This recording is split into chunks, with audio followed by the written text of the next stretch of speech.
नमस्कार, आप देख रहे जनता जागो और मैं हूं आपके साथ नाज़मीन खान। आज हमने आपको आज़ाद भारत की 15 तस्वीरें दिखाई थी, जिसमें बाकी की तस्वीरें हम आपको सेकंड पार्ट में दिखा रहे हैं। आइए जरा हम आपको सबसे पहले आज़ाद भारत की 16वीं तस्वीर दिखाने जा रहे हैं। आज़ाद भारत में बिजली बननी शुरू हुई। 1963 में बाखड़ नांगल बांध बनकर तैयार हो गया। स्वतंत्र भारत में यहाँ से बिजली बनने की शुरुआत ने देश के कई शहरों में उजाला फैला दिया। यह हिमाचल के बिसलपुर में सतलुज नदी के किनारे है। नेहरू की अंतिम यात्रा में 15 लाख लोग रास्ते में खड़े हुए। 27 मई 1964 को देश के पहले प्रधानमंत्री जवाहरलाल नेहरू का निधन हो गया। वे 5 महीनों से बीमार थे। 29 मई को उनकी अंतिम यात्रा में 15 लाख से ज़्यादा लोग रास्ते में खड़े थे। लाल बहादुर शास्त्री की मौत के कारण 3 जनवरी 1966 को उज्बेकिस्तान में तब के पीएम लाल बहादुर शास्त्री ने पाकिस्तान पीएम अयूब खान के साथ शांति समझौता किया। इसे ताशकंद संधि भी कहते हैं। 19 जनवरी को उनकी मौत हो गई। इंदिरा पहली महिला पीएम बनी। विरोधियों ने कहा गूंगी गुड़िया। 19 जनवरी 1966 को इंदिरा गांधी पहली महिला पीएम बनी। पीएम बनने के बाद 1-2 साल तक इंदिरा बहुत तनाव में रही। भाषण देने या सांसद में बोलने से पहले इतनी नर्वस होती थी कि उनका पेट गड़बड़ हो जाता था। 1966 के अकाल में लोग मुट्ठी भर अनाज के लिए तड़पे। 1966 में भी अकाल ने तबाही मचाई थी। बिहार में तब लोग घास खाने को मजबूर हो गए थे। उड़ीसा, बंगाल, बिहार जैसे पिछड़े राज्यों में लोग कई दिन भूखे रहते थे। ये तस्वीर बिहार के पास एक गांव की है।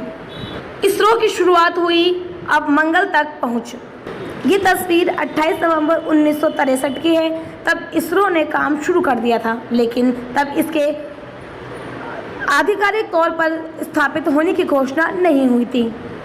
1969 में इसकी स्थापना की घोषणा की गई। पाक ने भारत के सामने आत्मसमर्पण किया। दिसंबर 1971 में हुई लड़ाई के बाद अगस्त 1972 में पाकिस्तान ने 90,000 से अधिक सैनिकों ने अपने जनरल नियाजी के नेतृत्व में भारतीय सेना के सामने आत्मसमर्पण किया। इसी के बाद शिमला संधि हुई।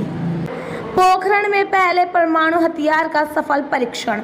18 मई 1974 को भारत अपने पहले परमाणु हथियार के सफल परीक्षण के साथ दुनिया का छठा ऐसा देश हो गया। इसे प्रोजेक्ट स्माइलिंग बुद्ध कहा गया था। ये टेस्ट राजस्थान के पोखरण में हुआ था। इंदिरा ने इमरजेंसी लगा दी। पीएम पद से हटाने की बात थी।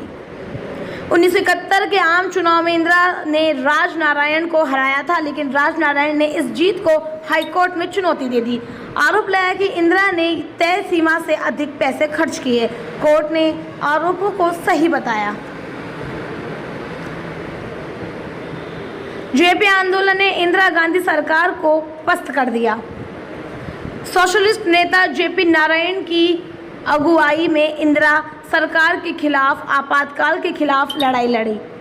तब सभी सरकार विरोधी लोगों को जेल में डाल दिया गया। प्रेस की आज़ादी खत्म कर दी। आपातकाल खत्म हुआ और पहली गैर कांग्रेसी सरकार बनी। 16 से 20 मार्च के बीच चुनाव हुए। जेपी के समर्थन वाली जनता पार्टी ने 295 सीटें जीती। कांग्रेस 154 पर सिमट गई। खुद इंदिरा गांधी अपनी रायबरेली सीट हार गई। पहली बार भारत में गैर कांग्रेसी बनी सरकार। मोरारजी की सरकार गिर गई। चौधरी चरण सिंह पीएम बने। जेपी आंदोलन के समर्थन में बनी मोरारजी देसाई सरकार 2 साल 126 दिन चली। इसके बाद जनता पार्टी सेक्युलर ने नेता चौधरी चरण सिंह ने 28 जुलाई 1979 को पीएम पद संभाला। आपातकाल लगाने वाली इंदिरा फिर से पीएम बनी।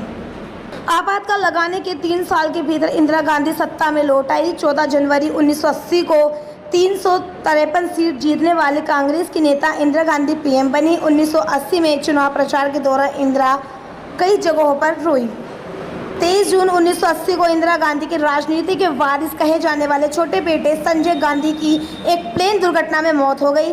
उनके अंतिम संस्कार के वक्त इंदिरा ने काला चश्मा लगा रखा था। 1980 के मास्को ओलंपिक में इंडिया ने फाइनल में स्पेन को हराकर देश के लिए ओलंपिक में गोल्ड मेडल जीता था। इसके बाद से आज तक भारतीय हॉकी टीम हॉकी में गोल्ड नहीं जीत पाई है। बाकी की 15 तस्वीरें हमने आपको हमारे इस सेकंड पार्ट में दिखा दी है, बाकी की तस्वीरें आपको हमारे थर्ड पार्ट में देखने को मिलेगी। नमस्कार।